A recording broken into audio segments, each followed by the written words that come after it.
Passport Gringos.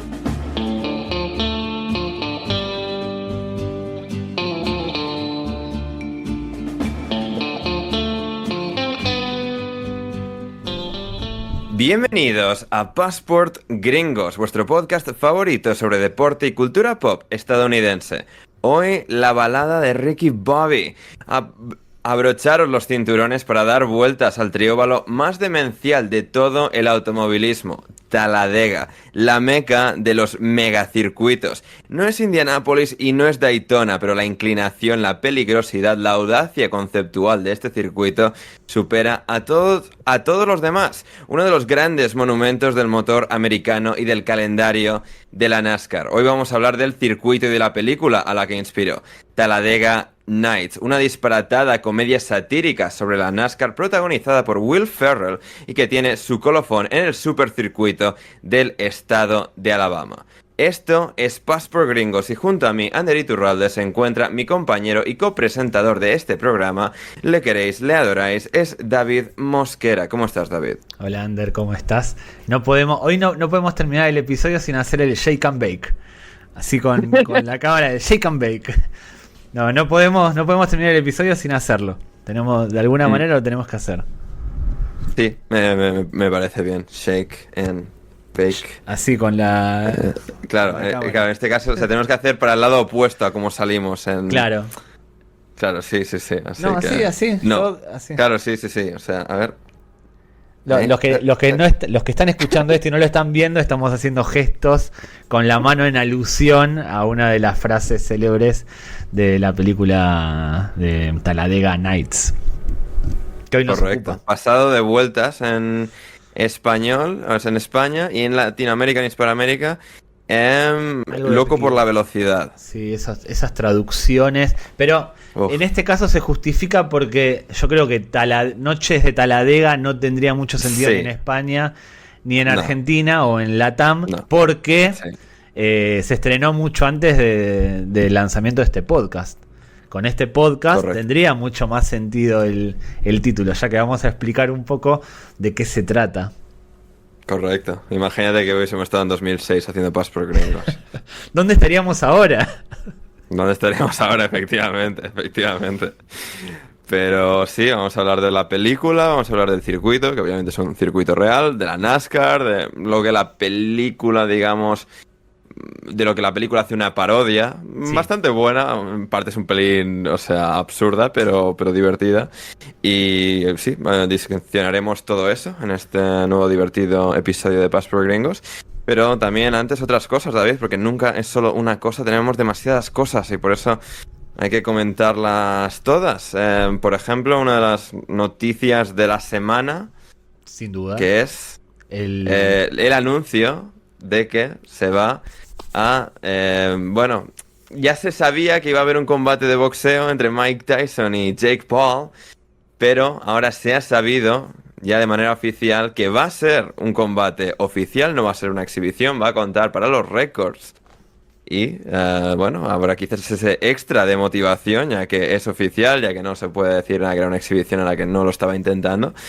Mike Tyson de 57 años contra Jake Paul, el antiguo, bueno, todavía youtuber, pero ahora también boxeador. El Paul malo.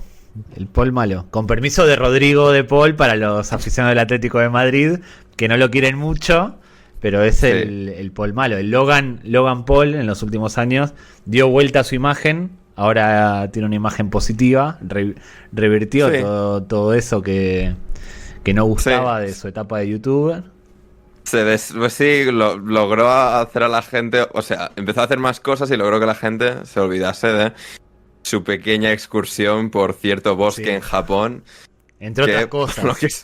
Entre otras cosas, pero esa fue la que sobre todo a la gente le dejó mal sabor de boca. Y sí, su hermano, que resulta que es, bueno, mucho mejor boxeador que él. Curiosamente, Logan fue el que se pegó con...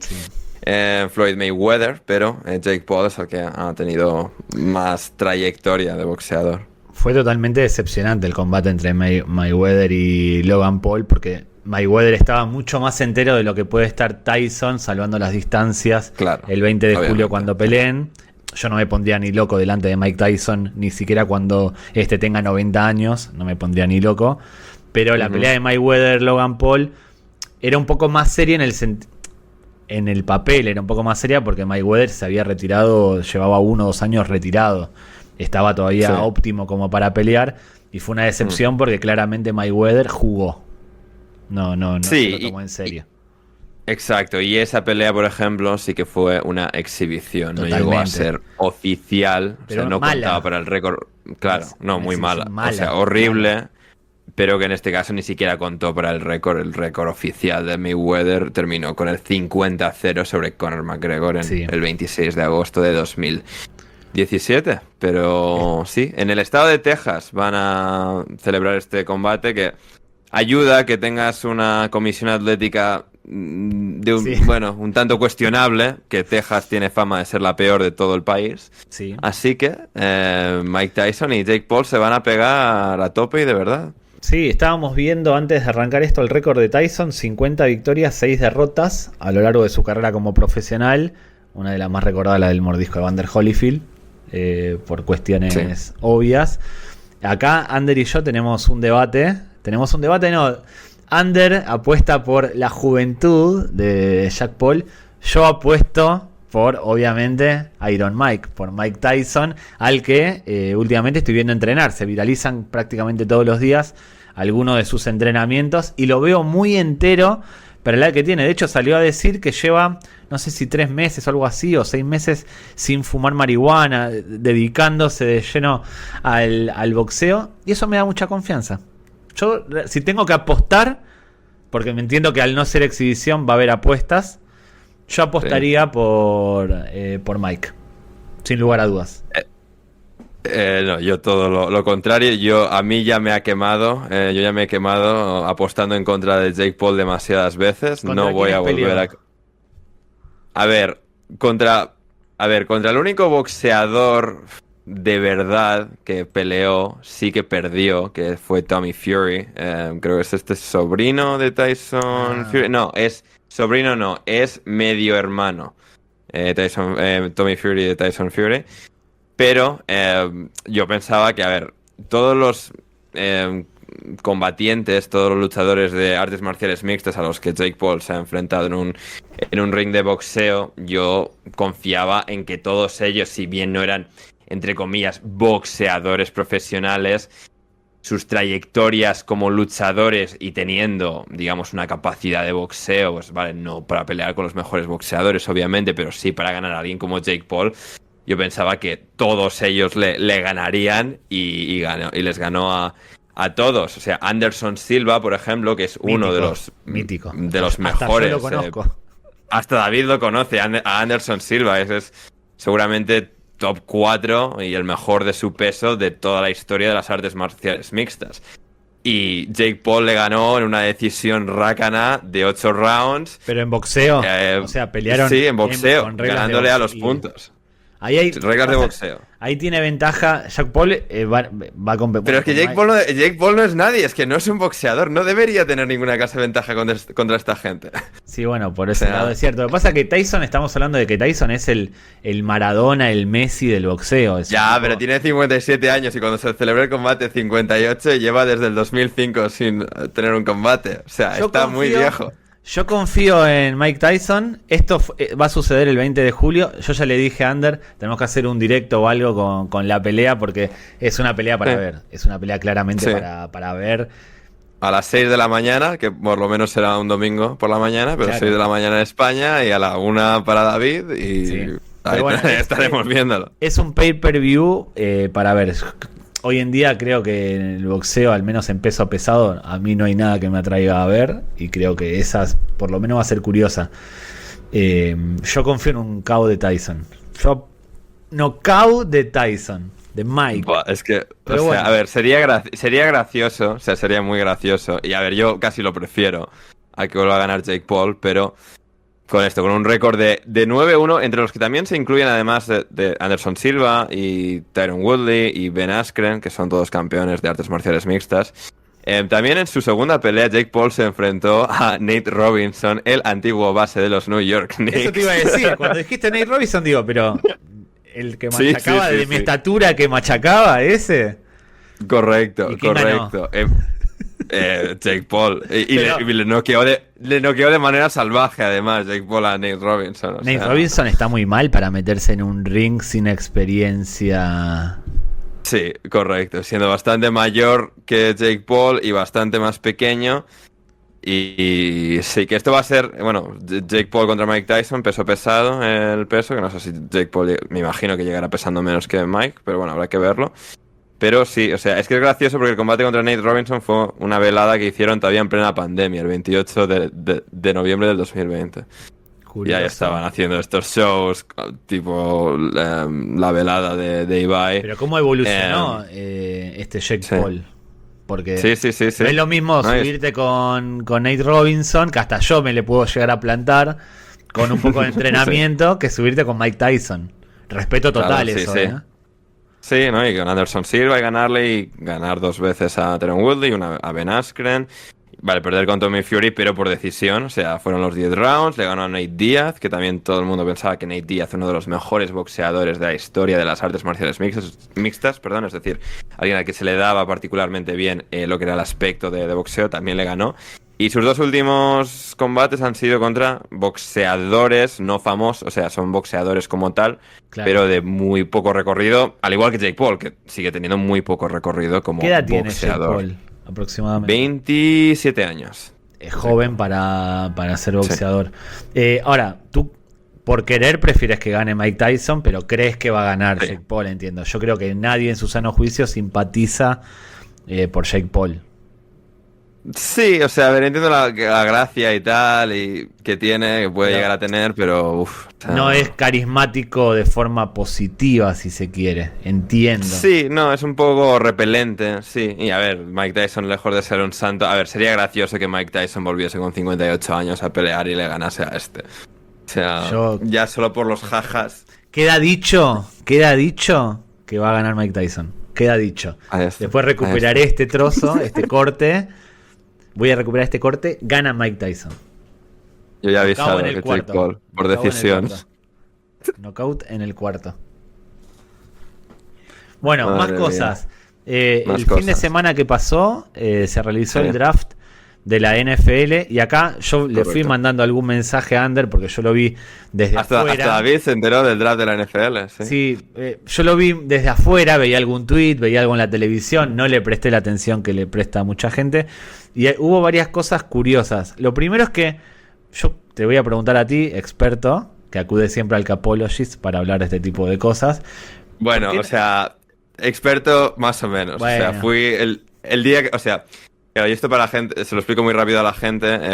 El draft son 3 días. El jueves de la NFL, el jueves, el viernes y el sábado. Hacen una ronda el jueves, la ronda grande. Eso te iba a preguntar, porque yo te iba a decir 2 días, pero se ve que fueron 3. Bueno, bien. Exacto. Luego el segundo creo que son la ronda 2 y 3. Y luego ya tenemos 4, 5, 6 y 7 el último día. Creo pero que el primer día es la buena. Sí. Exacto. La buena es el primer día, que es una ronda, es cuando todo el mundo está prestando atención. El Capologist hizo directos los 3 días de 6 y 8 horas de directo. Yo fui al tercer día para 8 horas de directo. Yo, a ver, en la ronda 1 conozco a varios. El tercer día no conozco a nadie. Yo voy para aportar alivio cómico y, o sea, entretener a la gente durante 8 horas porque me llevo bien con la gente del Capologist. Y la gente lo puede escuchar en sus plataformas de podcast. Los directos que hicieron día 1 y 2 los pueden ver en YouTube también, pero el directo del día 3 no, porque dijimos muchas burradas, está subido a podcast, pero si nosotros dijimos muchas burradas, el chat llegó a niveles nucleares y al estar, digamos, reflejado en la pantalla del directo en sí, decidimos que no era buena decisión subirlo. Porque había cosas muy, muy, muy, muy bestias que no podíamos subir en ese chat. Era un directo más para copolanos que para el Capologist, por decirlo. Exacto. Era muy de... Estamos ahí 8 diciendo... O sea, vamos leyendo cada elección que sale... Pero en los ratos intermedios estábamos hablando de cualquier cosa. Sí. ¿Se está haciendo esto del hacer el draft en varios días? ¿Se está haciendo costumbre en otros deportes? ¿O esto es algo que se implementa en la NFL? Porque sí, porque antes en la NBA y eso, hasta donde yo recuerdo era un día. Sí, no, juraría que en NBA, NHL, el MLB es muy raro y nadie le presta atención. Y creo que es igual, sí que es más de un día, pero el de la NFL sí que es el más grande porque es el que más atención se le presta más atención a este deporte más que al resto en Estados Unidos, pero sí, lo que es el concepto de varios días es solo en la NFL. Y hubo un invitado muy especial en el draft. Apareció alguien que nadie esperaba Correcto. que fuese a aparecer. Yo vi la imagen y dije, esto es un montaje, no puede ser real. ¿Quién apareció? El niño, Fernando Torres, que ya de niño poco, madre mía, qué mazado está el cabrón. Está para pelear con Jack Paul. Sí, efectivamente, Jake Paul contra Fernando Torres. Y claro, porque ya el segundo y tercer día ya... Es decir, durante el primer día sale el comisionado, digamos, presidente, para la gente que no haya escuchado el término comisionado de la NFL, sale al escenario y anuncia la elección de cada equipo, que jugaron elegido, etcétera. El día 2, el día 3 ya hay más libertad y vea que cada equipo saque a quien quiera. Y digamos el tercer día ya es, bueno, vamos a poner un vídeo de Fernando Torres con el fondo del Metropolitano virtual anunciando la elección de los Miami Dolphins.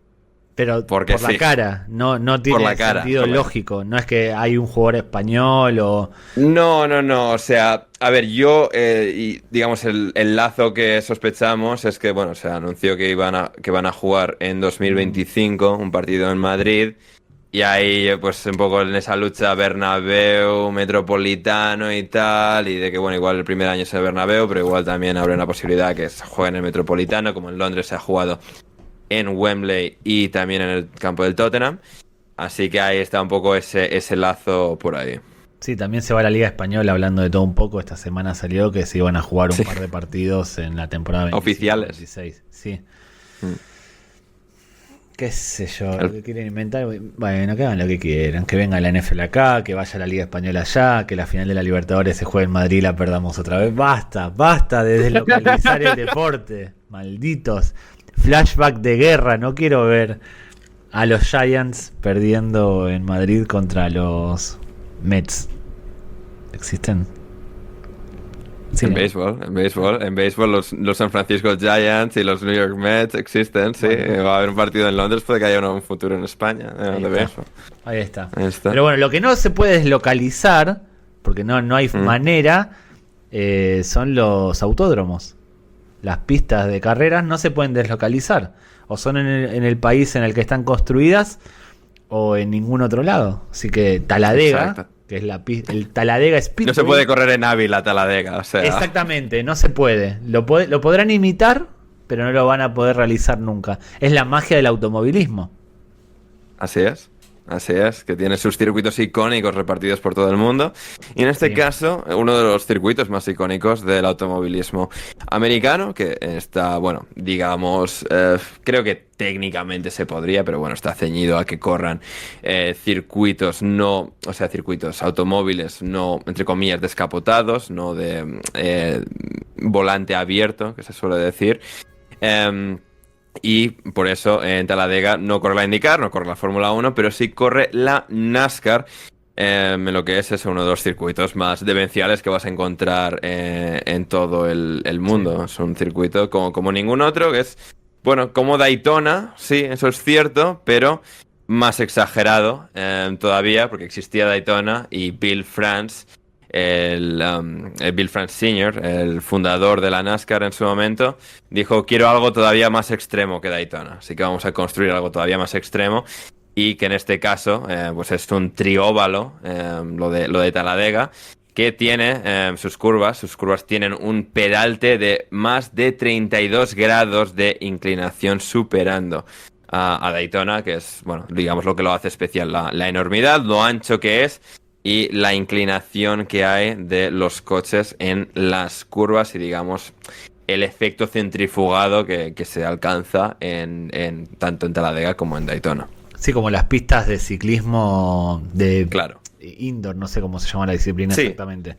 Pero que sí, están... autódromos. Indoor, yo le digo ciclismo indoor, pero me estoy inventando el nombre de la disciplina. Pero el concepto es ese, para ganar velocidad las inclinan así, lo que la hace peligrosa para los que no controlan o exceden el límite recomendado de velocidad. Puede ser tranquilamente top 5 de pistas de Estados Unidos, Talladega. No es top 3, creo que no es, pero debe estar cuarta, quinta. Si ponemos Daytona... sí, o sea, sí, digamos, o sea, claro, en cuanto a lo que son, eso, la carrera icónica... En cuanto icónico. Sí, claro, en cuanto a iconismo, está un poco la cosa, digamos, Indianapolis, Indy 500 y Daytona 500. Están un poco ahí, ¿cuál es la más de las dos? Para mí es Indianapolis porque es un poco más... Para mí también, sí, también lo que ocurre con Indianapolis es que es una... Como ocurre dentro de la IndyCar y no dentro de la NASCAR, es una carrera mucho más grande que el resto de la competición, mientras que Daytona no es...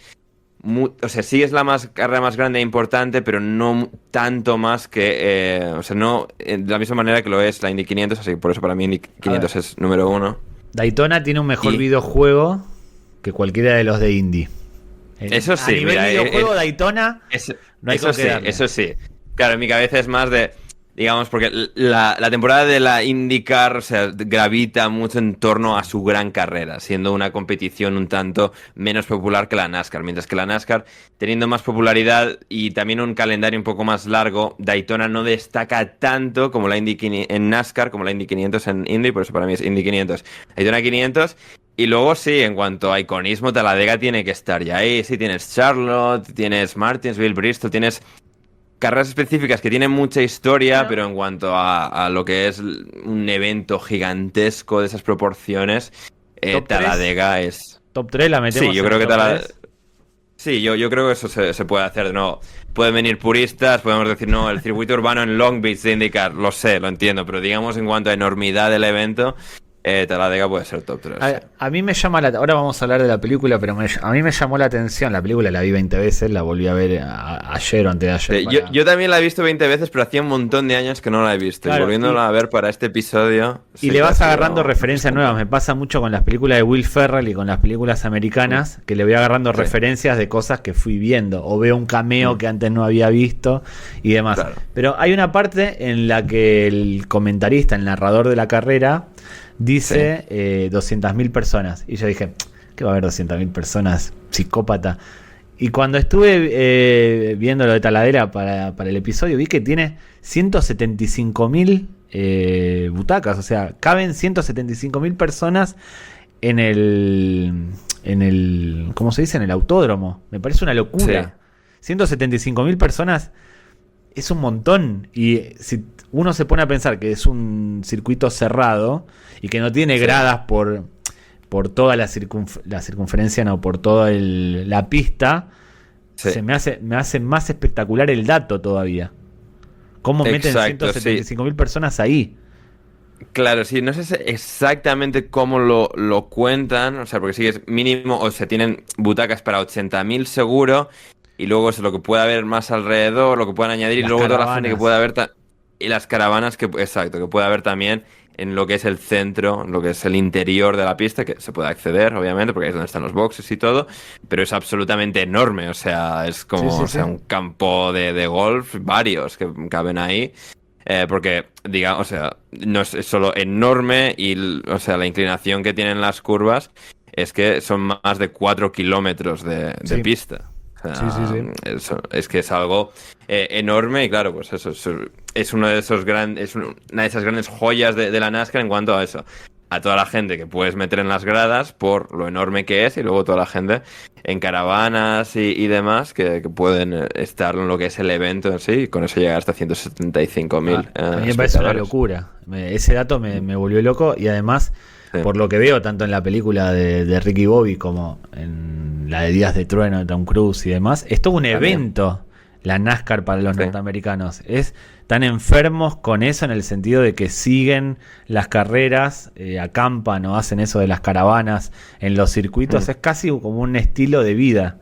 No sé cómo decirlo. Acá en Argentina sucede con el TC, el turismo carretera, algo muy parecido, pero no a niveles tan de fanatismo como allá. Sí, lo más parecido que ocurre en Europa, bueno, ahora puedes decir que los holandeses con Max Verstappen viajan mucho, en la época de Alonso, sobre todo Pero la primera, tampoco cuando ganaba hay. también. Tampoco. No es Sí, que van a todos los no es lo mismo. circuitos. No van a todos, también obviamente ocurre en todo el mundo, pero lo que más creo que se le parece en cuanto a como ritual, o sea, siempre pienso cuando es la carrera de motos en Jerez y hay un montón de Ah, moteros que van de toda España, ahí digamos, va. entre comillas, peregrinación, y es un poco como ese gran evento de tu afición por Sí. las motos y van a Jerez. Pero sí que es cierto que en Estados Unidos, en el sur, en los estados en los que la NASCAR es casi el deporte más popular, o sea, tienes el fútbol americano universitario, la NFL, pero la NASCAR es desde luego uno de los santos griales de lo que Sí. es la cultura deportiva sureña en Estados Unidos y sí, toda esa cultura de, digamos, de gente que va a las carreras, en caravanas, etcétera, porque, digamos, Talladega no es un sitio especialmente poblado, o sea, No. digamos, no es una gran ciudad cuya, digamos, población sea equiparable a la que cabe en el circuito. De hecho, o sea, la población de Talladega, Alabama, es de 15.000 habitantes. O sea, O sea, bueno, ese fin de semana, los dos fines de semana en los que se corre, los dos porque fines de hay semana. dos carreras de Claro. Talladega, hay una en verano, una en primavera, una en verano, una de 500 millas, otra de 800 millas, que es donde se empieza a definir el torneo, El campeonato. campeonato, Sí. como se Sí. diga. Esos fines de semana copan la ciudad. Exacto. Sí. Va gente eso, desde todas partes a ver la carrera y sobre todo eso, esa cultura que destacabas de las caravanas, de lo que es un poco el ir para todo el fin de semana, hacer barbacoas y tal, y digamos esa cultura de como que casi como quien va a un festival de música, un festival de coches prácticamente, pero eso un poco más cómodo en cierto modo. Pero sí, lo que es el tailgating que la gente puede conocer sobre todo de ir a partidos de NFL, etcétera, que ocurre en los parkings de los estadios, pues aquí es un poco eso, pero a mayor grado, a mayor volumen, y que desde luego lo hace, pues es uno de esos deportes tan característicos por toda esa cultura que hay alrededor de su seguimiento y de los eventos en sí. ¿Fuiste a ver alguna de esas carreras alguna vez? No he ido nunca. Estuve cerca de ir 2 veces a la Indy 500, porque Indianápolis, bueno, Bien. está como 3 horas y media, 4 horas de Chicago. Lo llegué a considerar un par de veces, pero al final siempre fueron fin de semana que me coincidían con algo, además con otros planes y tal, así que al final no me valía la pena, pero sí que la Indy 500, por ejemplo, siempre ocurre el fin de semana de lo que es Memorial Day, que es, digamos, el Día de los Caídos, que es fiesta nacional el lunes, el último lunes de mayo, y siempre ocurre ese domingo, que es como un fin de semana de 3 días. Claro. Y claro, siempre tiene eso ahí. Y Daytona, por ejemplo, es la carrera que empieza la temporada de la NASCAR y luego esa Talladega ocurre a mediados de abril la primera y la segunda, eso, finales de verano, septiembre, octubre, ahí es cuando ocurre la segunda. Pero nunca he llegado a ir, a pesar de que antes había un circuito también en los alrededores de Chicago de la NASCAR que han abandonado y que ahora, o sea, la gente puede ir a ver fotos de cómo está ahora, que se llama el Chicagoland Speedway, que está ahora ya abandonado.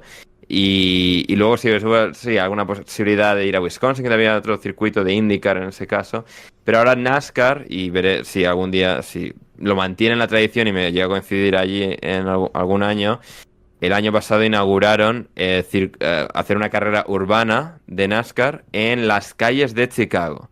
En las calles, no, que es el centro de Chicago, cerca del lago y de todos los rascacielos. Hacer ahí una carrera, la hicieron, fue un éxito bastante más grande del que se esperaba y de momento lo van a mantener un ¿Y segundo año. qué tipo de circuito es? Porque la NASCAR yo por lo menos lo tengo Exacto. como un circuito redondo, ovalado. Claro, no redondo, ovalado. exacto, sí, están los óvalos. NASCAR tiene, bueno, o sea, desde hace muchos años tiene 2 circuitos trazados curveados, como pueden ser los de Fórmula 1. Sí. Añadieron un tercero, que es el de Austin, Texas, es el que van también MotoGP y Fórmula 1. Y ahora han añadido este circuito urbano en Chicago. Decidieron, vamos a probar un circuito urbano con las calles de Chicago. Y sí, o sea, totalmente antagónico a lo que uno asocia visualmente a la NASCAR.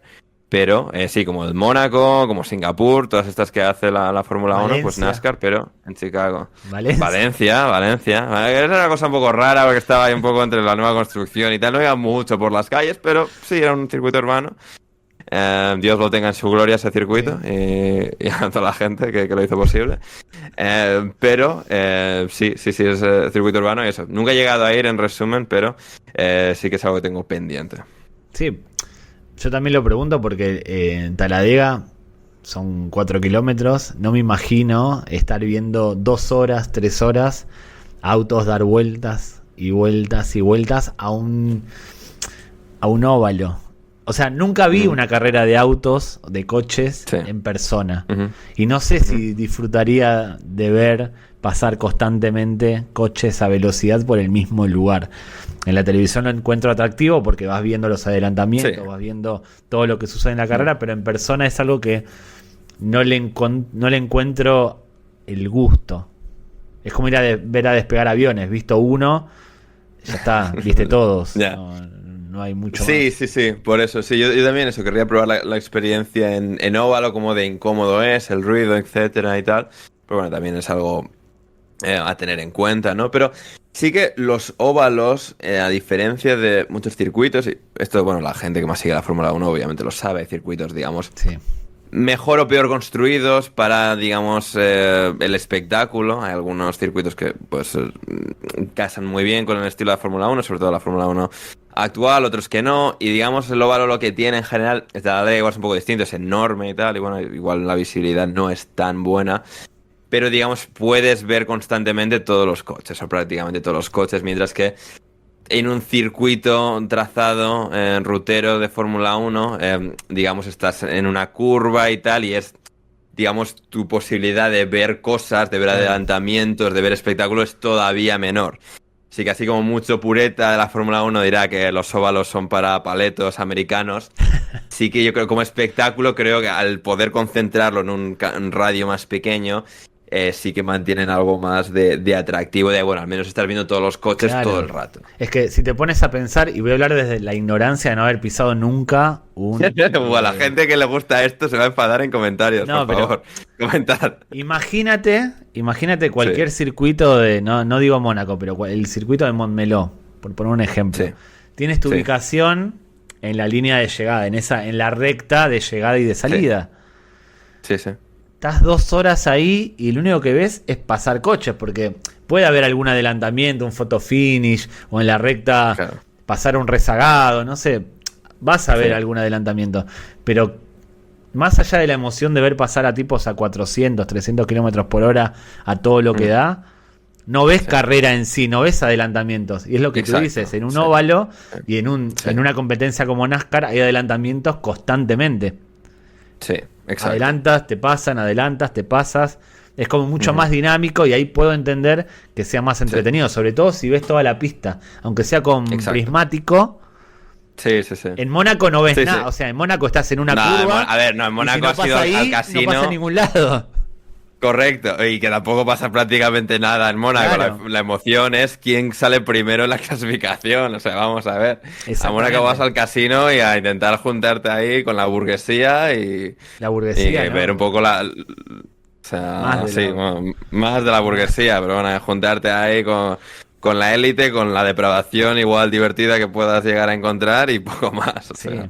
Pero bueno, yo también lo que estuve viendo, que eso se ve en la película, podemos empezar ahora a mezclar con la película, es que el ancho también de la pista es superior al de otras, que entran hasta 5 vehículos en paralelo. Correcto. Es difícil que eso suceda. 5 es difícil, pero 3 lo ves habitualmente y, o sea... Pero que entren 5 ya te da un margen para adelantar, o sea, si uno se imagina...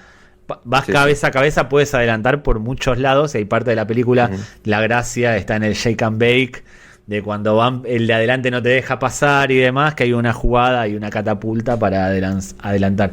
En la Fórmula 1 no hay lugares donde entren 5 coches en paralelo o 4. Es muy difícil. No, sí, claro, porque digamos el trazado de incluso esos circuitos diseñados o que puedan ser anchos, yo que sé, me acuerdo el circuito de China, que ahora han vuelto hace poco en Fórmula 1. Era bastante ancho y demás, pero claro, no es normal. Que igual puede llegar a caber 5 en una de las rectas y tal, pero vamos, que no es algo que, digamos, por diseño y concepto sea el objetivo, dado para ello. Bueno, y la leyenda de Ricky Bobby, Talladega Nights, empieza y termina en Talladega.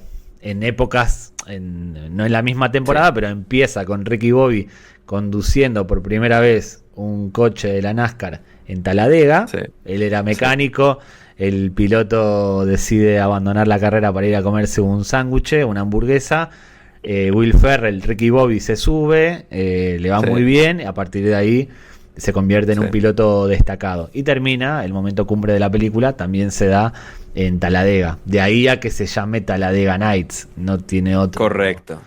Y decirle a la gente, a ver, o sea, nuestra intención no es hacer spoilers como tal, pero es una película del 2006. Si os habéis puesto a ver este episodio, os importan los spoilers y después de 18 años no habéis visto esa película, no es culpa nuestra, es culpa vuestra. ¿Vale? ¿Cómo que pasaron 18 años? Sander, la vi cuando se estrenó. No puede ser que hayan pasado 18 años. Se me acaba de caer el mundo encima. 18 años. Es una la vi cuando se estrenó. 18 años. ¿No? Es impresionante. Pero bueno, la película, a mí lo que me gusta es que parodia muy bien todo el mundo de la NASCAR y del automovilismo de ese estilo, e incluso de la Fórmula 1. Lo que decía Ander de la diferencia entre la Indy y la NASCAR queda muy bien reflejado con el personaje de Will Ferrell, Ricky Bobby, entre comillas, un paleto, porque es un paleto Ricky Bobby, un paleto piloto de NASCAR, y el personaje de Sacha Baron Cohen, que interpreta a un piloto de Fórmula 1 francés, hiper mega ganador, hiper mega sofisticado, como todos los pilotos de la Fórmula 1, que baja al barro de la NASCAR para ser también ahí el mejor y que alguien lo derrote, como dice él. Por cierto, en la escena en la que presentan a Sacha Baron Cohen, aparece el Renault, yo quiero creer que es el de Fernando Alonso, hay un flash... Sí. Y es si no es el de Alonso, es el de Fisichella, pero digamos, es el Renault de esos años. Yo creo que es el de Alonso. Yo entiendo que sí.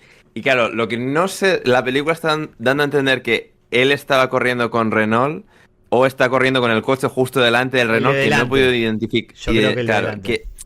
Que eso lo he intentado identificar y, o sea, no sé si es un McLaren de esos años o si es algo que han modificado, pero Williams, digamos que... Puede un Williams también, pero no era exactamente un coche blanco, que Williams en aquella época era totalmente blanco. Digamos, no sé si es algo de esto modificado, que han aprovechado imágenes que no son exactamente de un coche real, el primero de los dos, porque el segundo sí que es el Renault Telefónica de Alonso esos años. Seguro. Y tampoco lo explica la película, pero sí, la idea viene de ganar en Fórmula 1, etcétera, y... Bueno, es como, sí, pues quieres un Alonso francés, esto que viene de dominar y demás. Sí, más todavía. Está bueno para exagerar. Un Schumacher francés. Totalmente. Sí. Pero viene a exagerar eso, y yo coincido con la apreciación que se tiene de que la Fórmula 1 es sofisticada y la NASCAR, como bien decías, es para paletos. Coincido en la apreciación que se tiene. Para mí...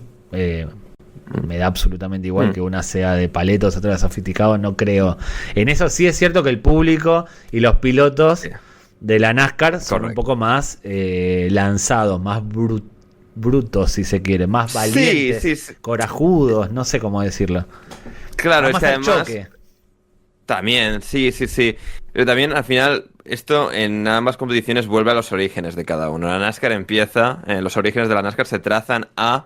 digamos, en la era de la ley seca, en los años de la ley seca, para cruzar de frontera a frontera entre los estados para, traficar con alcohol, para escapar de la policía, pues tuneaban sus coches de la época lo máximo que podían, y luego pues llegó un poco el momento de pique entre los traficantes de alcohol, a ver de quién era el coche que corría más. Y de ahí fue evolucionando hasta llegar a ser una competición seria como la NASCAR, mientras que la Fórmula 1 desde su incepción en el año 50, pues va a la élite europea a juntarse con sus cochecitos a ver quién es el más superior de entre todos los ricos. O sea, y al final siguen un poco esa traza hasta el día de hoy. Sí. Y bueno, en Ricky Bobby, eso en la leyenda de Ricky Bobby lo retratan muy bien.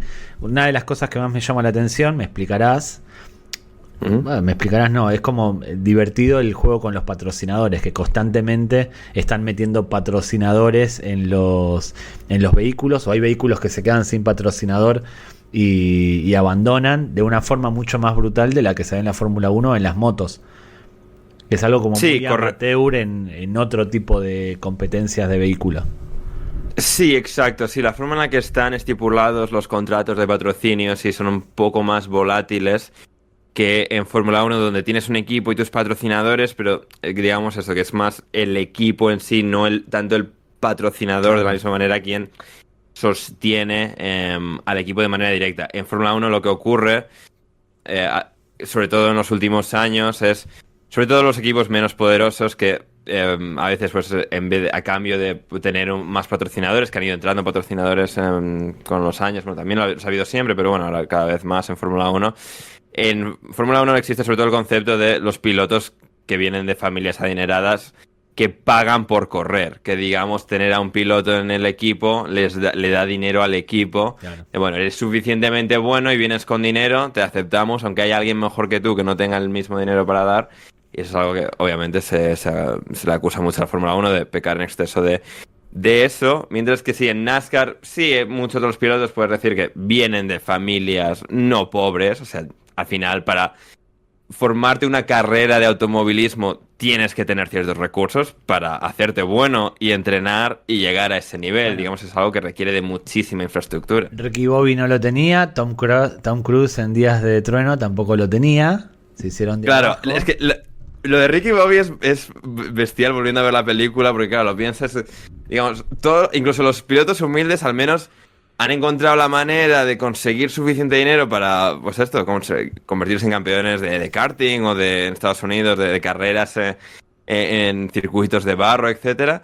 Y aquí de repente es el mecánico, digamos, esta línea de ascensión a piloto no ocurre nunca. Los mecánicos no van de mecánico Pero tiene piloto. Sentido, él, o sea, ya representan al principio que de pequeño es un crack manejando, conduciendo, que de chiquito. Sí.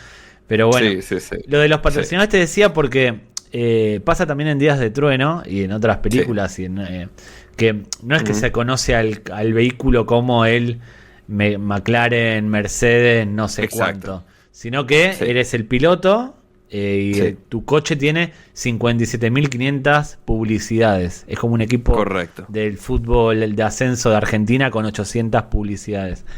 Y que van cambiando y que llega un momento que te cortan la publicidad y ya no puedes correr más, cuando en la Fórmula 1 entiendo que tienes un contrato que te garantiza correr esa temporada. O sea, no... Sí, claro, o sea, en NASCAR también más o menos, y luego ya es un poco el acuerdo que tengas con el equipo exactamente, puedes quedarte sin un patrocinador, pero digamos...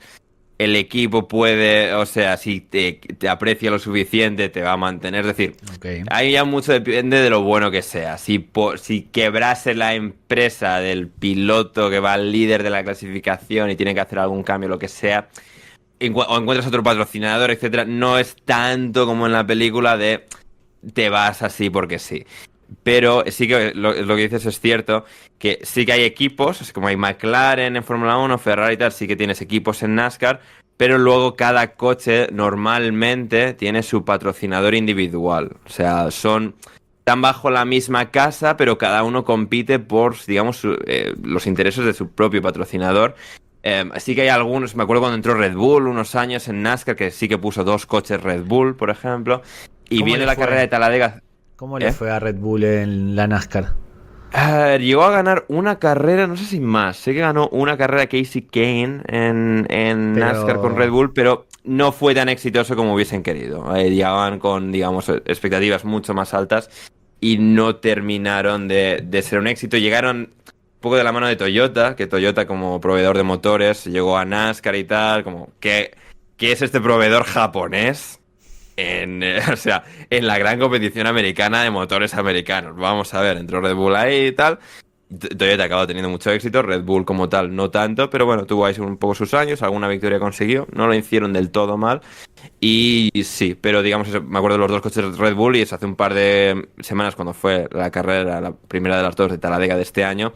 Es que ahora no me acuerdo qué 2 coches eran, pero 2 coches llevaban que del mismo equipo tenían el mismo patrocinador, que es algo bastante raro de ver 2 coches, entre comillas, iguales, de color y de marca, claro, digamos, en el circuito. En la película, de hecho, pasa que Girard, que es el personaje de Sacha Baron Cohen de Fórmula 1, comparten equipo y cada uno tienen un vehículo distinto, de color distinto.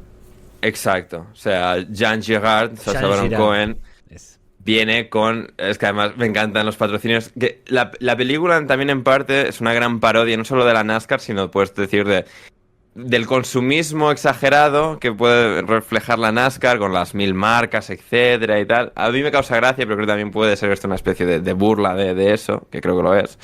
Pero me hacen gracia los patrocinadores individuales porque Jean Girard viene con Perrier, que es la marca francesa de agua con gas.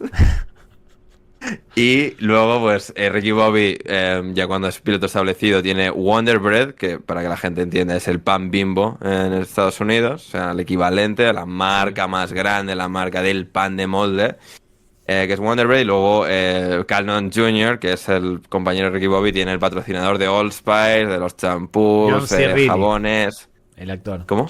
John C. Reilly, el actor. Sí, exacto. John C. Reilly, el actor. Que eso, es los desodorantes, champús, jabones, tal de Old Spice y tal. De la publicidad del afroamericano en la ducha. Exacto. Que sí, la gente habrá visto algún anuncio, si he visto televisión americana. Sí. Terry Crews también haciendo anuncios de Old Spice también. Sí. Pero eso, las marcas son graciosas en cada coche. No, hay en uno de los spots que hace Ricky Bobby, promociona tampones para tampones masculinos. Que es muy gracioso ver a Will Ferrell anunciando tampones para varón. No, en ese caso, no, esos creo que es tampones femeninos, pero luego sí que al final de la película también incluyen como ropa interior masculina, algo así. Eso sí que son sobre todo las partes de la película que es como una crítica, una parodia total y absoluta de lo que es eso, el consumismo y cómo la NASCAR es un glosario. Durante la película, en el auge de Ricky Bobby, meten de repente 6, 7... Sí, eso es lo que me refiero. Sí. Uno peor que el otro, hasta en japonés. Exacto, hasta en japonés, chicles Big Red, que si no masticas Big Red que te jodan, o sea, ese es digamos el lema. Y un montón así, que está haciendo anuncios. Luego hay bloopers al final de la película en que se están descojonando teniendo que hacer esos mismos anuncios. Pero sí, es como, vale, el campeón de la NASCAR que lo anuncia absolutamente todo para vender todo lo posible de productos. Si te pones a ver todo lo que auspicia, lo que anuncia Messi últimamente o Cristiano Ronaldo, especialmente en Japón y en lugares de Arabia y demás, Ricky Bobby se queda así, chiquitito. Eso también es verdad. Porque en Japón, en Arabia, Messi, Cristiano hacen cosas que no se ven acá. Cada tanto se viraliza alguno de estos spots raros que hacen por ahí para otro público. Pero es una parodia, es una sátira sobre sobre el mundo del automovilismo, y luego también es una sátira sobre Días de Trueno, porque el argumento, si bien no es igual, es muy parecido. Accidente, recuperación en el hospital, vuelta a competir contra el niño bueno del barrio, victoria y todo lo demás. Por eso quizás están buenas. Las películas de Will Ferrell suelen tener estas referencias o estas burlas a otras anteriores. Días de Trueno es una película seria, entre comillas, buena, desde mi punto de vista, para lo que son los 80. Y esta la ridiculiza un poco, con el accidente que tiene Will Ferrell, que lo hace que piensa que está envuelto en llamas y que termina tetrapléjico o paralítico de forma psicosomática. Es que además hay una referencia a Tom Cruise cuando está en llamas. Dice, sálvame Dios judío, sálvame Alá, sálvame Tom Cruise con tu brujería. Eso es porque en esa época estaba en todos los platós con la cienciología, el bueno de Tom Cruise. Exacto. Que todavía no era el Tom Cruise actual, era un Tom Cruise todavía no había dado la vuelta como Jack Paul. Lo mirábamos todavía con recelo. Después exacto, puedes decir que es esto, una doble referencia, puedes hilarlo con Días de Trueno y que eran los años de máximo auge de Tom Cruise vendiendo la burra de la cienciología. Sí, bueno, en los 80 no estaba muy con la cienciología. No, pero a eso me refiero, de que, digamos, lo que es la referencia dentro de la película es como Tom Cruise hizo esta película de NASCAR y ahora no hace más que dar por saco con esto, vamos a llamar su atención. Sí, funciona en varios niveles. Exacto, eso, funciona en varios niveles, exactamente. Como se suele decir. Ahora, el accidente que tiene Ricky Bobby, que lo deja tetrapléjico, paralítico de forma psicosomática, que es buenísimo. Es una de las escenas que más me ¿Cómo le intentan matar mientras está como comatoso en el hospital? Primero su mujer, que quiere desenchufarle, y el médico le dice que está perfectamente. ¿Qué me estás diciendo? Está durmiendo una siesta. Está durmiendo una siesta. Y luego Cal, el amigo y compañero, es como, no te quiero ver así, ha llegado tu momento, y le intenta ahogar con la almohada. O sea, pero vamos a ver, sin vergüenza. No, y cuando el de Milagros Inesperados, el de la Milla Verde, no me sale el nombre de ese actor. El de la Milla Verde, el de Green Mile, Milagros Inesperados, que le está diciendo que puede caminar. ¿Cómo es? Michael Duncan, creo que es el nombre del actor. Voy a asegurarme. Es Lucius, Michael Clark Duncan, nativo de Chicago, Illinois, también. Blessed, porque falleció hace unos años. Que lo está intentando convencer de que puede caminar. Y Will Ferrell, haciendo de Will Ferrell, diciendo: los maldigo por entrar aquí con sus piernas y decirme que puedo caminar cuando estoy postrado. Ojalá que vuestros hijos sufran. Cómo sube de nivel Will Ferrell de la nada es otra de las grandes escenas. Pero bueno, hay un accidente, ese accidente que lo deja tetrapléjico de forma psicosomática, que es muy grave, que se da un montón de vueltas en el aire. Está intentando luchar por el liderato con Jean Girard, que se va ahí en cabeza, que está tomando un macchiato dentro del coche mientras lidera la carrera. O sea, es que es maravilloso toda la absurdidad es para jugar con que la Fórmula 1 es más rápida. Claro. Que la Fórmula 1 es más sofisticada. Este señor francés bebe un cortado en el coche y va leyendo a Camus y tal. O sea. Pero atención, porque estuve documentando este episodio y en el año 94 hubo un piloto, que completó el circuito en unos entrenamientos con una velocidad promedio de 348 kilómetros por hora, que es la máxima que se alcanzó. Lo normal es 320 kilómetros por hora, más o menos, que es muchísimo. En Talladega. Que 320 kilómetros por hora es muchísimo. Creo que la Fórmula 1 hay rectas donde puedes alcanzar 340, 350. Pero 320 es un montón. Imagínate hacer la vuelta a 348 kilómetros, es una bestialidad. Bueno, ese accidente tan grave que tiene el personaje de Will Ferrell, Ricky Bobby, en el año 87 hubo un accidente muy heavy en Talladega, con un piloto que se llamaba, porque creo que falleció, Bobby Allison, en el que... espera, a ver que te lo confirme, porque son padre e hijo. Davey Allison era el padre... Y fue Bobby, ¿no? Sí, espera, Davey y Bobby Allison. No, Bobby Allison era el padre y Davey Allison era el hijo. Bobby Allison sigue entre nosotros, pero murió Davey Allison, efectivamente. Que era piloto y tuvo un accidente. Exacto, que es el que tiene... tiene ese accidente, pero digamos, o sea... Pero no muere en ese accidente. No, está claro, pero digo que ese accidente, el coche da un montón de vueltas y se desprende, creo que una cubierta o una rueda que va al público y genera varios heridos. Fue un accidente muy, muy grave, que por eso se respeta tanto a Talladega. No sé si lo tienes por ahí para chequear exactamente. Sí, lo tengo, aquí está. Sí. Bobby Allison padre tiene el accidente y curiosamente 6 años después Davey Allison, que era el hijo, fallece en un accidente de helicóptero en Talladega. De helicóptero en el centro del circuito. Tiene un accidente del helicóptero y fallece el hijo. Pero qué muerte de mierda, con perdón. Qué muerte de mierda. Tu padre sobrevive a un accidente en el que da vueltas de campana en una carrera, porque es automovilista, lo que le da un cierto toque heroico, que no muere y sobrevive. Y tú te matas en un helicóptero en el centro de la pista, ni siquiera haciendo... lo que te caracteriza, que es pilotar un vehículo. Correcto, sí, es trágico y triste. Quería hacer una puntualización también, porque claro, Bobby Allison tiene ese gran primer accidente espectacular en Talladega, y es una de las características de Talladega. Al final es un circuito muy extremo, es un circuito que empuja muchos de los límites de la gravedad y de la fuerza gravitacional y todo, digamos, la velocidad que alcanzas y los accidentes que pueden llegar a ocurrir.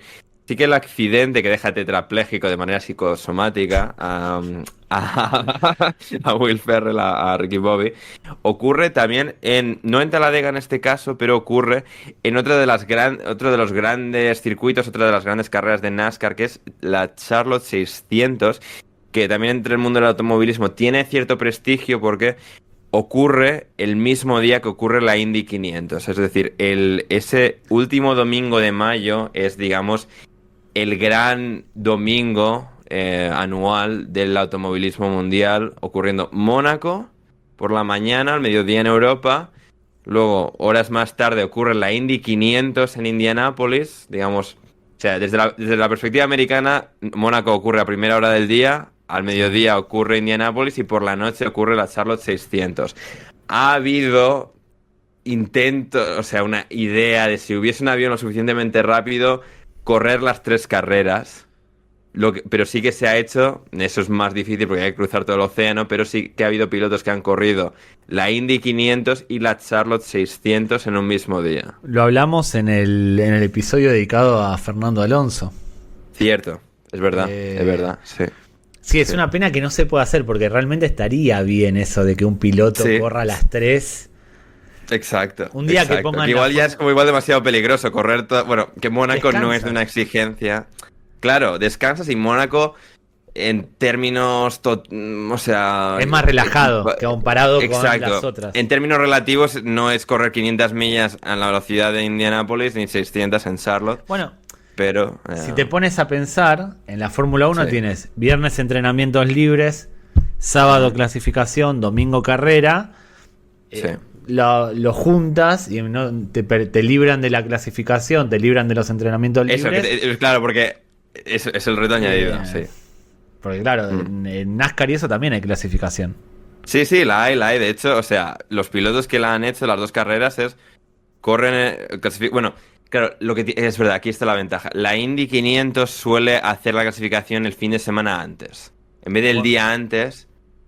Lo hace la clasificación una semana antes, mientras que NASCAR sí que es el día antes. Pero bueno, el fin de semana antes clasificas en Indianápolis, vas a donde tengas que correr tu carrera de NASCAR, si eres piloto de NASCAR. Y luego... bueno, vas como Ray Liotta al final de uno de los nuestros, escuchando los Rolling Stones y... Con vitaminas sí que se toman. ¿De qué tipo? No sabemos, pero ciertas ayudas de la ciencia tienen.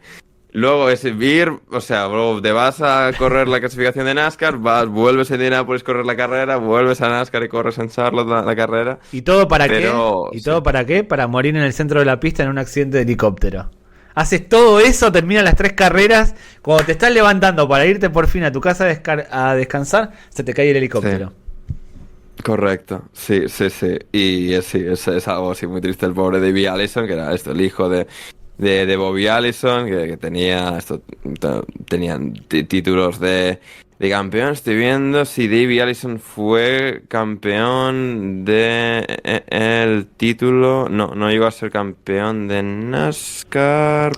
No, ganó varias carreras de Davey, que falleció en ese accidente de helicóptero, pero nunca llegó a ser campeón. Llegó a ser tercero 2 veces. Yo, a diferencia de la Indy 500 con la Fórmula 1, donde uno si se pone a ver los distintos campeonatos de la Indy, de la Fórmula 1, hay pilotos que se conocen. No sé, Juan Pablo Montoya, se me viene a la cabeza rápidamente. En la NASCAR, yo estuve viendo campeones de la NASCAR, dije a ver si me suena alguno, el nombre, tipo Mario Andretti, el nombre de uno, y no encontré. No es tan común pasar de NASCAR a Fórmula 1, ¿no? ¿O estoy equivocado? No, estás totalmente en lo cierto. Por ser tan diferentes, o sea, IndyCar sí que tiene algunas carreras en óvalos, ¿no? Pero NASCAR es casi todo óvalos y 2-3 veces al año te mandan a un circuito de trazado habitual de Fórmula 1 a IndyCar. Mientras que IndyCar y Fórmula 1 por calendario y por tipología de coche, y que son, digamos... aunque los IndyCar son coches mucho más simplificados, son visualmente muy parecidos. En NASCAR no hay ese overlap de la misma manera. Sí que ha habido muchos pilotos que lo han intentado, pero prácticamente ninguno que haya tenido éxito eso sostenido. Correr habrán corrido un montón. Pero... Exacto. Montoya, Juan Pablo Montoya, que ha sido campeón de IndyCar, que, bueno, yo digo, va a estar cerca de ser campeón de un campeonato en Fórmula 1. El año que se fue y que permitió a Pedro de la Rosa correr medio año en el equipo McLaren de titular, que se va a mitad de temporada Montoya. Que te caiga algo del cielo como eso que le cayó de la Rosa es espectacular, porque de la nada haciendo el probador de vehículos, que se va Montoya. ¿Cómo? Se va Montoya. Bueno. Se va Montoya a mitad de temporada a la NASCAR. Se va a la NASCAR y tiene, creo que son 7 años, son 5 o 6 años corriendo en NASCAR a buen nivel, creo que llegando a hacer top 10 algún año. Pero digamos no ganó el campeonato, se ganó alguna carrera, pero digamos... Igual es muy complicado, no son 22 pilotos o 25 pilotos, son decenas. No, sí, en aquella época eran 43, en la época de Montoya, ahora lo han reducido un poco a creo que 36 y tal, pero son muchos más que en Fórmula 1, que suelen ser 20 máximo, alguna vez han superado los 20, pero... sí, son muchos más, y eso, es que ha habido muchos pilotos que lo han intentado. Raikkonen ha llegado a correr, y de hecho... Digamos, ahora tienes pilotos de Fórmula 1 que vienen y corren, por ejemplo, en el urbano en Chicago o en Austin con NASCAR. Corren los circuitos de Fórmula 1 más altos de Fórmula 1. Raikkonen lo ha hecho, Jenson Button lo ha hecho también hace poco. Verstappen lo podría hacer, si le devuelven el Verstappen carnet, lo podría hacer en algún momento, exacto. Hamilton siempre tenía la aspiración de hacer eso también, de correr en NASCAR. Pero sí que es diferente. Y ha habido también... o sea, porque NASCAR mueve más dinero, campeones de IndyCar han intentado hacer lo mismo en NASCAR porque hay más dinero. Sí, NASCAR mueve más dinero y por eso Dario Franchitti, que creo que es 3 veces campeón de IndyCar, piloto escocés de origen italiano, fue a NASCAR y fue un fracaso estrepitoso. Pero es uno de los mejores de la historia de la IndyCar al mismo tiempo, es esa dualidad. Carlos Sainz podría andar bien en la NASCAR. No sé por qué, lo veo como un tipo el padre, ¿no? No Junior, el padre. Sí, claro, exacto. Sí, Carlos Sainz Jr. en el futuro podría ser interesante, sí, estoy pensando así. Claro, ahora por ejemplo es la novedad de que está corriendo un piloto australiano, corrió en Talladega, por ejemplo, la carrera de Talladega, que claro, viene de una competición australiana que son los Supercars, que son más parecidos a NASCAR los coches que... digamos, de Fórmula 1 IndyCar, pero corren en circuitos, no corren en óvalos, corren en trazados como el turismo carretera normales. En Argentina. Claro, el turismo carretera en Argentina, la competición de Australia tiene cierto prestigio, y el campeón varias veces de estos, Shane Van Gisbergen, ha venido a la NASCAR y a correr en óvalos y tal, y es como una de esas grandes novedades de, ostras, un piloto de el otro mundo está viniendo aquí a correr en esto, así que... Sí, pero bueno. Sí, Jean Girard en Talladega Nights era pues esto, alguien totalmente fuera de serie dentro del concepto, porque por mucho que ganes en Fórmula 1, todos los que lo han intentado no han tenido ese mismo nivel de éxito luego en la NASCAR. Para mí en la Fórmula 1, sacando loquitos como era Montoya, sí, que era un piloto atrevido en Fórmula 1, hay cada tanto un piloto muy osado. Sí. Generalmente se cuidan, no son tan arriesgados como la NASCAR. En la NASCAR, no lo digo por la película de Ricky Bobby, sino que ves un resumen de una carrera y los adelantamientos son paso a paso. Y si te tengo que tocar, te toco. No hay tanto cuidado en ese sentido como en la Fórmula 1. Son más inconscientes. Al menos los coches son más resistentes, también. Son más simples, pero aguantan mejor los golpes que los de la Fórmula 1, que son... aviones, o sea, con una, digamos, tecnología y una ingeniería, pues, o sea, de otro nivel, pero totalmente. Que sí que son más frágiles. Quizás por eso es más difícil la NASCAR en ese sentido.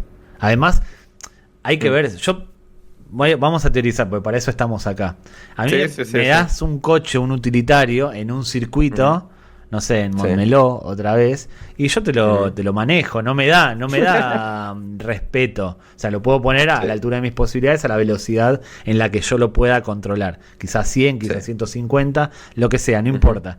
Ahora, meterme en un circuito como Talladega o como Daytona, en óvalo, agarrar esas curvas a una velocidad y encima con 10 autos a mi alrededor, o 20 autos a mi alrededor, que un pequeño toque me puede desestabilizar, me da un poco más de respeto.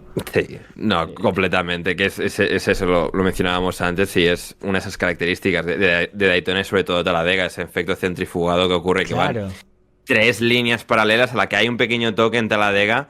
O sea, se va uno contra el muro y se van 10, digamos. La película es una también parodia, exageración de... A ver, creo que no ha habido nunca un caso de que se choquen el tercero y el cuarto y arrasen con los 40 coches y solo queden el primero y el segundo en marcha. Pero sí que Talladega tiene el concepto de The Big One, el gran choque que ocurre en cada carrera, que siempre va a haber y siempre en las vueltas finales hay un gran accidente que se va a llevar a 10 o a 15... Porque a la que se da uno, si es de los primeros, al final ahí sí que el circuito es amplio, pero es que están un poco ahí en esa ráfaga y se van todos. Y es que en todas las carreras de Talladega, siempre me gusta ver las carreras de Talladega, sobre todo las últimas vueltas, porque todos quieren ganar, todos aprietan más de lo que deberían y acaban un montón que es posible, fuera además. Descalificados. Sí. Al ser un circuito en óvalo, salvo que te saquen muchas vueltas, digamos que si entre los 10 primeros hay una diferencia de un cuarto de vuelta, vamos a poner, puedes llegar a ganar. No es como en la Fórmula 1 que si estás a 30 segundos no ganas ni loco salvo accidente. En un óvalo es mucho más probable. Sí, exacto. Factible. En Talladega también siempre se dice de cómo es la fisonomía de la carrera. Nunca nadie se puede llegar a despegar del grupo. No hay nadie que pueda sacar ventaja. Así como no a los pequeños y tal, alguien puede sacar ventaja y al final dominar una carrera entera. Ese concepto en Talladega es mucho más difícil. Y de hecho Talladega y Daytona son, digamos, esos circuitos, esas carreras donde más llegan a ganar pilotos del montón o de equipos pequeños, que al final tienes suerte, consigues manejar bien los accidentes y tienes la oportunidad de ganar porque son carreras mucho más caóticas, mucho más frenéticas y queda ese caos que quita un poco el control de los mejores coches, abre la puerta a que pilotos más de terminar en mitad de tabla o abajo puedan llegar a ganar. Ojalá fuese la Fórmula 1 actual tan entretenida como la NASCAR. Correcto. Porque hoy la Fórmula 1 es aburrida, duerme hasta las ovejas. Perdón a los fanáticos, pero no, es la realidad. Es la realidad. Yo entiendo que a la gente porque yo conozco a muchos fans de la Fórmula 1 de ver todas las carreras porque tienen afición por los pilotos, tienen como una conexión emocional con los pilotos y un poco las historias y cómo van avanzando. Magic, Fernando, ahí está, pero incluso más allá de Alonso, claro, el seguir un poco eso y pues a la gente que le gusta mucho, le emociona mucho pues las luchas por el tercer, cuarto y tal, y quién va a ir a qué equipo y tal.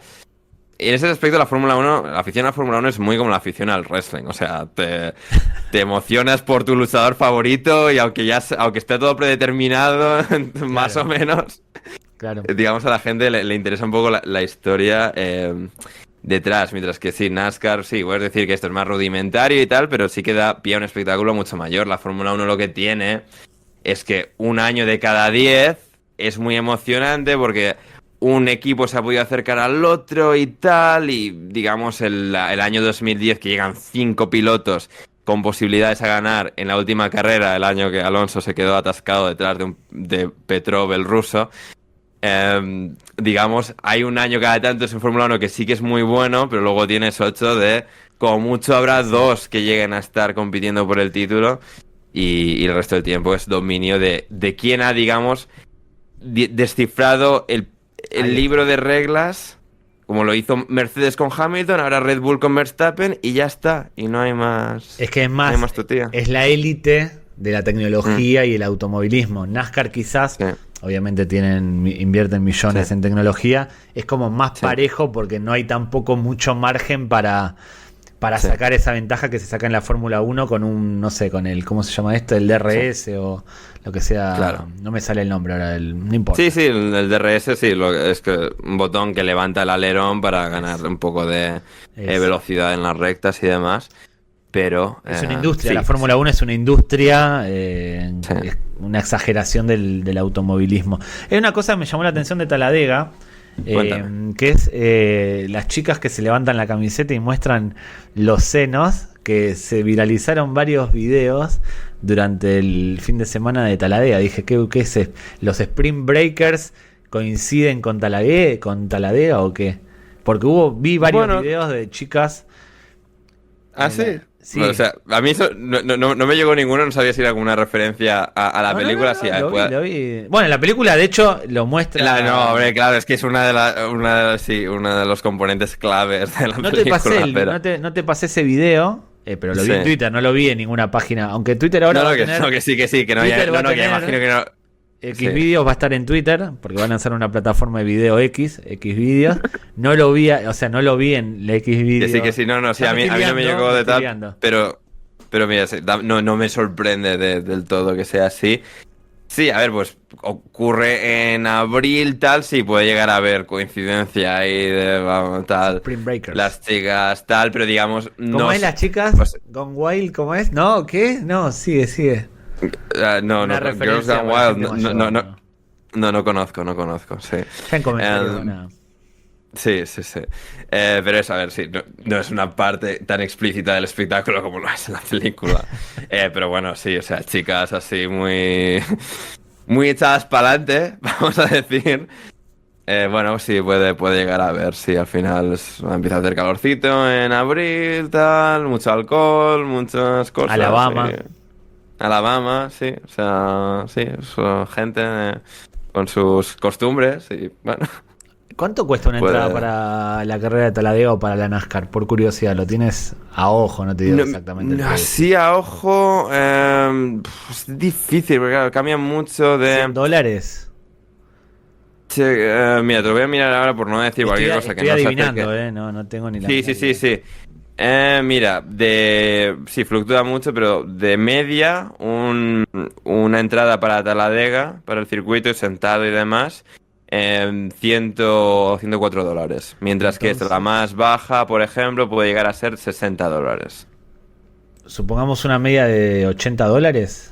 80 No, la media es 100, o sea, digamos, 100. La media es 100, puede llegar, supongo, incluso a algunos a 200, a 150 y demás. Pero sí, la media son $104. O sea, $100 por 175.000 personas, 17 millones y medio solo en asistencia. Sí.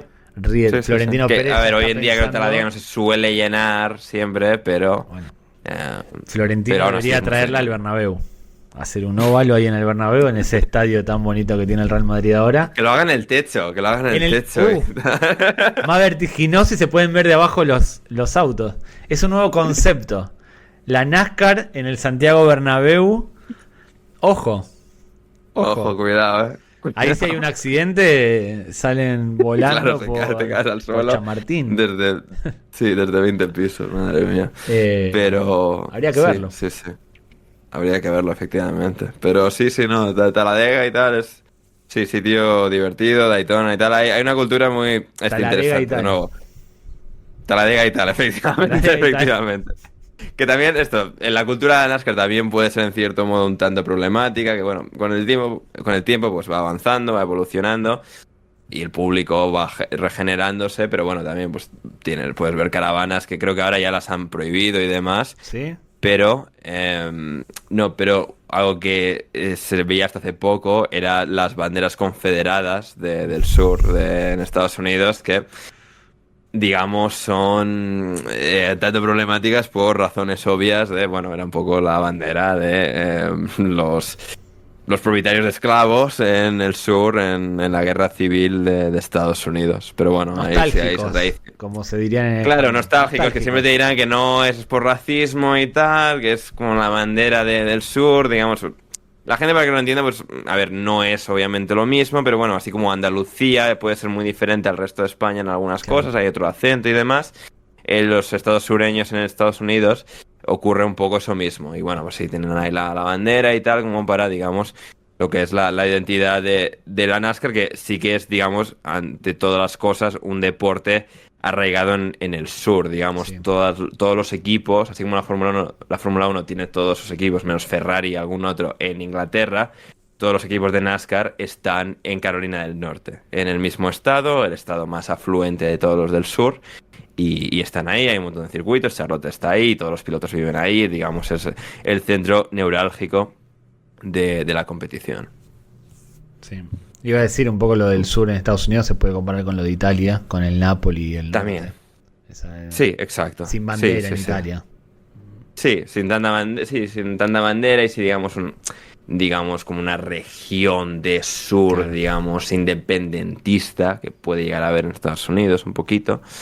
Pero sí, ocurre un poco eso y tal, pero no, aún así, incluso con eso sigue siendo una cultura de carrera y de deporte, la de la NASCAR, bastante divertida y colorada.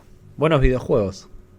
Nos dejaron también, buenos videojuegos. Sí. El Daytona, yo creo que no hay nadie que no haya jugado al Daytona, especialmente cuando tenías la posibilidad de jugar de A4 o no sé si de A8 alguna vez. Yo sé que hasta de A4 jugué. Mira. Que era muy ganable, o sea, digo que es ganable en Daytona el Talladega por mi experiencia de Daytona, que podías ganar incluso estando último en la última vuelta. Claro, efectivamente, sí. Qué buenos juegos había antes, qué buenos juegos había antes. Ya me pongo viejo, pero qué buenos juegos había. El Daytona, juegazo.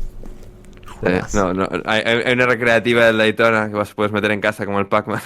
No, tengo la recreativa, pero no tengo el Daytona, pero no puedo jugar con el. Es un sacrilegio jugar con el. Claro, efectivamente. Y tampoco me voy a comprar una que emula el Daytona para jugar solo, es una tontería. Emulador del Daytona. No hay chance. Que de hecho, en la película, por mencionar algunas cosas más de la película, bueno, es que hay muchas fases de la película. Juega el Daytona en la película. Exacto, te vas ahí y tal, y tiene ahí su momento antes de la epifanía y de que aparezca Amy Adams, la actriz que encarna a su asistente en su época de piloto exitoso. Está jugando esto a NASCAR Daytona y tal en un bar, está siendo machacado y destruido, y digamos el speech motivacional de Amy Adams es lo que le motiva a volver a correr en Talladega, que es el timeline en el que ocurre la película es todo como muy disparatado, muy pam, o sea, no hay como espacio para respirar, es como todo ocurre como en el espacio de un par de meses, desde está en la cima, viene le parte el brazo, vuelve, ocurre su accidente en Charlotte, tiene la parálisis psicosomática, que curiosamente que de nuevo, igual soy yo volviendo a ver la película y sacándole demasiados fallos, pero la parálisis psicosomática le cura el brazo. Sí. Va a esa carrera con el brazo escayolado y de repente cuando tiene el accidente, que se saca el yeso la escayola, ya cuando sale corriendo ya tiene el brazo curado, o sea. Ya tiene el brazo curado, es maravilloso. No le pidamos. Que sí, que es un detalle pequeño, pero me ha hecho gracia rememorándolo, pero sí, ocurre así todo muy deprisa, desde, un poco, digamos, ocurre, Ricky Bobby empieza como mecánico, entra en el coche del piloto que sale, que hemos explicado antes, empieza a ganar, gana todo. A todo, y digamos, porque claro, el concepto él es el mecánico del peor equipo de la NASCAR, el que va último, de que tiene un caradura de piloto, etcétera. Él empieza a ganar y el equipo de repente se convierte en un gran equipo con dos pilotos que van siempre el primero y el segundo y tal. Y digamos hay un poco esa narrativa de la ascensión de un equipo pequeñito a luego ser el gran dominador de la competición. Y luego, claro, o sea, para él y su amigo y tal, que era el otro mecánico, eran ellos dos. Y luego aparece pues el tercer piloto que ponen con Jean Girard, que empieza a dominar y que tiene, pues eso, la aparición en el bar, en un bar típico de Carolina del Norte, en el que aparece, es esto, con el jazz, por ejemplo, que está sonando música, en el jukebox típico pone jazz y los paletos americanos es como, pero ¿qué es eso? Quítalo, Dios mío, que nos hace daño a los oídos. Y le acaba partiendo el brazo en un ritual de...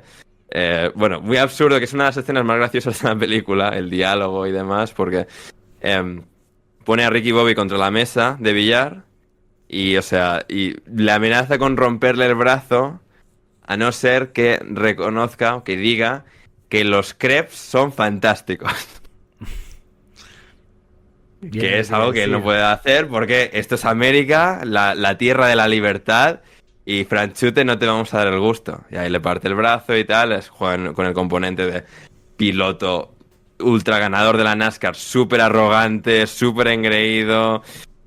con un ego desmedido y que aparece y tal. Y es un poco todas esas pequeñas narrativas dentro de un poco luego todas las escenas la mujer puramente la mujer interesada. Exacto, que se va con el otro. Es que esto también me hace gracia porque se va con el otro en un periodo de 3 horas. Desde que está acabado hasta que llega a casa por la noche ya se ha ido con el otro. Y luego 3 semanas después... Es una buena representación de lo que pasa con los deportistas, en realidad del más alto nivel, con ciertas mujeres, representantes, dueños de equipo y demás, que al fin de cuentas son mercadería.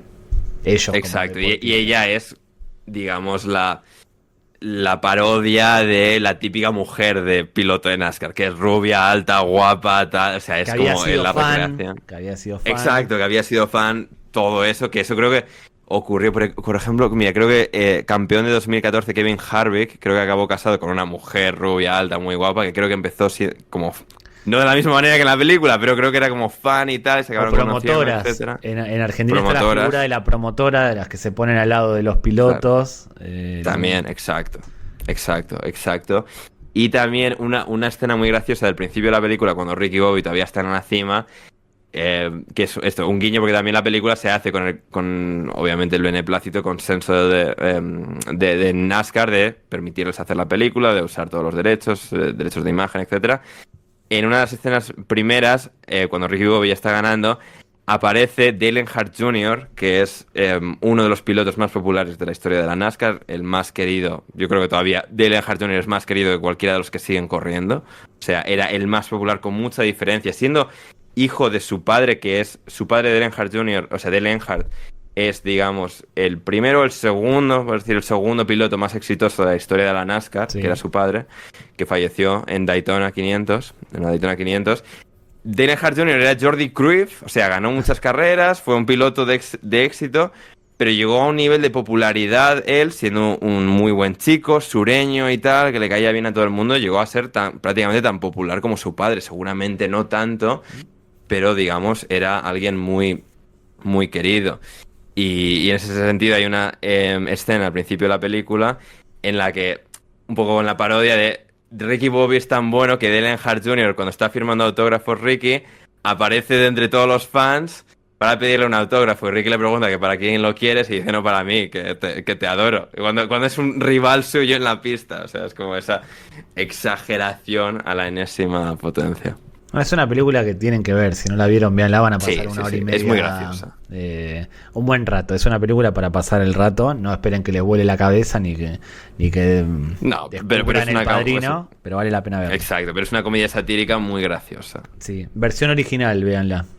Recomiendo verla en versión original. Por favor. Ponen subtítulos si hace falta. Sí, porque se pierde mucho. Sí, se pierden muchos detalles, por eso. Es que yo incluso también, volviendo a verla todos los años después, aunque la entendía en su momento, hay un montón de referencias nuevas que he escuchado, de escenas que recordaba, pero de pequeñas líneas o lo que sé, cosas que a mí me decía esto y tal. No sé y además, en las de Will Ferrell, a veces la traducción, tanto en España como en Latinoamérica. En Latinoamérica no lo hacen tanto, pero en España sí, que adaptan la referencia a lo español. Que por un lado está bien, no estoy muy en desacuerdo. Para que se pueda entender el concepto, porque hay los conceptos que son muy difíciles de trasladar. Pasa en Los Simpsons mucho, de que adaptan la referencia a algo español para que se entienda. Claro. No lo veo del todo mal, porque si le dices a un niño de 10 años, haces una referencia a un personaje de Estados Unidos que no conoce nadie, no causa el mismo efecto, entonces no estoy tan en contra. Pero ustedes, que están viendo esto y que no vieron la película, deben ser 2 o 3 personas, están aprendiendo un montón de la cultura y del deporte norteamericano con nosotros. Recomiendo que la vean en su versión original. Sí, no, completamente. Sí, merece mucho la pena por lo que es una buena comedia para pasar el rato, muy exagerada, muy ridícula, pero sí, va divertida. No es tan light como suelen ser las últimas de Will Ferrell o... Sí, es un poco más... Va un poco más allá. Sí, no es como para ver con niños muy, muy jóvenes, no. Pero bueno, sí, o sea... Tampoco pasa nada por verla con un niño de 12 años, no va a ver nada que no haya visto ya. Correcto. A vuestras espaldas. Correcto. Y nada, pues eso, la historia de Talladega, tal... que solo también un poco... Taladega y tal es el título del episodio ya, claramente Taladega y tal es verdad. el título del episodio, ¿no? Ya no. Taladega y tal. Taladega y tal. Ese es el título del episodio, innegociable. O sea, lo he hecho sin querer las 2 veces y aún así, o sea, es absurdo, pero así es, de Taladega y todo eso. Pero, claro... No queda tan bien. No queda tan bien, exacto. Con lo de Davey Allison, que murió en el accidente de helicóptero en el circuito, también hay una cierta leyenda urbana de que hay una, digamos, una maldición sobre Taladega. Epa. Que bueno, fue construida sobre una antigua base militar. Podría ser sobre un cementerio indio. No, pero es que las, digamos, la leyenda implica mucho, o digamos, las ideas que hay sobre la leyenda también implican a antiguas tribus indias de por qué hay por qué hay esta maldición en el circuito. Había, pues tribus indias en su momento y hay un montón de diferentes versiones, pero sí es como que han ocurrido, pues eso, accidentes en su momento. En el 73 falleció un rookie del año en un accidente que no parecía para tanto y falleció por traumatismo. Luego, en esa misma carrera, ese mismo año, en el 73, un piloto que respondía al nombre de Bobby Isaac aparcó su coche, o sea, paró su coche, entró a boxes, paró, tal, y se bajaba y digamos, se rindió, bueno, o sea, se fue y no quiso correr más, sin motivo aparente. Paró el coche y dijo, me voy porque algo me ha dicho que pare. Algo me ha dicho que pare y paró y se retiró y de lo que era la NASCAR y no volvió a correr en NASCAR después de esa carrera, porque él falleció otros 4 años después por un golpe de calor que luego desembocó en un paro cardiovascular. Pero eso, un amigo suyo decía eso, que la razón por la que paró el coche en Taladega es porque escuchó una voz que le dijo que parase. Me gusta, te lo compro. Que se rindiese. Yo compro ese tipo de cosas, las compro. Y además ahora que nosotros, esto se lo recuerdo a los que nos están viendo, prometimos que al llegar a los 1000 suscriptores íbamos a hacer un especial sobre conspiraciones. Podemos incluir también conspiraciones y leyendas urbanas. Sí. Del deporte y la cultura pop estadounidense. Lo estamos preparando. Dentro de poco va a haber, nosotros cumplimos un Noches Gringas con chat participando porque creemos que es importante el tema para jugar, para hablar de conspiraciones. Sí, esa es la absurdidad de que la gente diga sus cosas. Respeta, no sé si absurdidad, no sé si, no respeta, puede ser. Bueno, a ver, yo voy a jugar un poco el papel de escéptico y tú me tienes que convencer de las conspiraciones estas. Está bien, yo voy a ser el agente Mulder y tú vas a ser la agente Scully, la que aporte la seriedad. Pero bueno, está al caer, estén atentos, está al caer, superamos los 1000 suscriptores ya. En cualquier momento hacemos el especial que prometimos. Exacto, suscríbanse, denle al like, activen la campanita, comentad abajo, por favor, que esto todo ayuda para el algoritmo y todo eso. En Spotify también, comentarios, en iVoox también se pueden dejar. Y nada, eso, si queréis más NASCAR en el futuro, yo también tengo la idea de hacer una review del Drive to Survive que han hecho de NASCAR, esencialmente con otro nombre, pero han hecho lo que han hecho de la Fórmula 1 en los últimos años en Netflix. Han hecho una serie en NASCAR y está bastante interesante. Si queréis, dejadlo en comentarios y la podemos hacer porque era una idea que teníamos. Además, ahora que está Michael Jordan involucrado con su propio equipo de NASCAR y hay mucha... Y es una historia dentro, digamos, de ese Drive to Survive de NASCAR. Digamos, Michael Jordan llegando a la NASCAR es una de esas historias que ocurre en esa serie de Netflix, así que lo podemos comentar. Si le funciona la mitad de bien que funcionó el de Fórmula 1, la NASCAR se va para arriba, porque el de Fórmula 1 hay que decir que funcionó muy bien a nivel generar interés en la competencia. Hay gente que no veía la Fórmula 1, que al ver esa serie se aficionó a la Fórmula 1. Esa serie documental. Esa serie documental, exacto. La Fórmula 1 en 2019, antes de Drive to Survive, estaba muerta en Estados Unidos. Estaba muerta. En capa caída.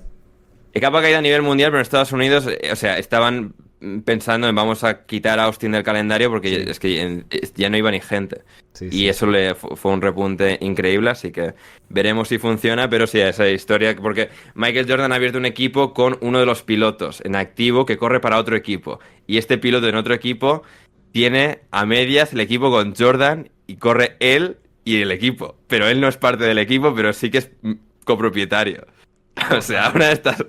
ya, pero es una de las storylines dentro de la serie. Y bueno, eso, de que de Talladega, la 500, la que se corrió hace 2 semanas, el equipo de Michael Jordan ganó. ¿Ganó el de Jordan? Sí, ganó el de Jordan. Sí. Yo que había dicho que no se cansa de perder, se lo tomó personalmente. Bueno, a ver, no ha ganado el título y seguramente no vaya a ganar este año, pero ha ganado la carrera, sí. Ya hizo más que durante sus 20 años como propietario de los Bobcats. Correcto, exactamente. Y nada, pues eso, creo que esto ya es suficiente por hoy. Hemos dado mucho la turra. Seguramente yo he hablado demasiado, pero espero que os lo hayáis pasado bien. Y eso, seguidnos en Twitter, @pasporgringos en todas partes, a mí @andershoffman, a David en @renaldiños. Escuchad la pachanga Twitter, escuchad la alineación indebida, pero no os olvidéis de suscribir a Passport Gringos si no lo habéis hecho ya. Y una última mención. Exacto. Ah, sí. Shake and Bake. Y menciona Gorka, José Manuel y Cristian, que los conocí en una presentación de un libro y que me felicitaron por el programa. Así que muchas gracias por escucharnos a todos. Gracias a David por lo de hoy, Shake and Bake. Nos reencontramos pronto con más en Passport Gringos. Shake and Bake. Chao.